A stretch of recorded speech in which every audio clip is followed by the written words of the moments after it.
নমস্কার। কবিগুরু রবীন্দ্রনাথ ঠাকুরের লেখা সুখ দুঃখ। বসছি আজ রথের তলায়, শান যাত্রার মেলা। সকাল থেকে বাদল হলো, ফুরিয়ে এলো বেলা।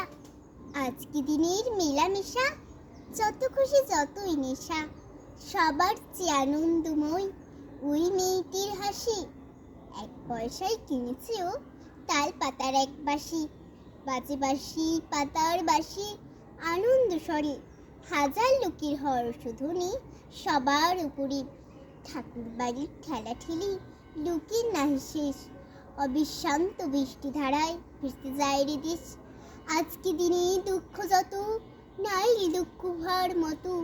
ওই যে ছেলে কাতর চোখে দোকান পানি চাহে। একটি রাঙা লাঠি কিনবে, একটি পয়সা নাহি। চেয়ে আছি নেমেই সারাই নয়ন অরুণ। হাজার লোকের মেলাটি করেছি করুন। নমস্কার।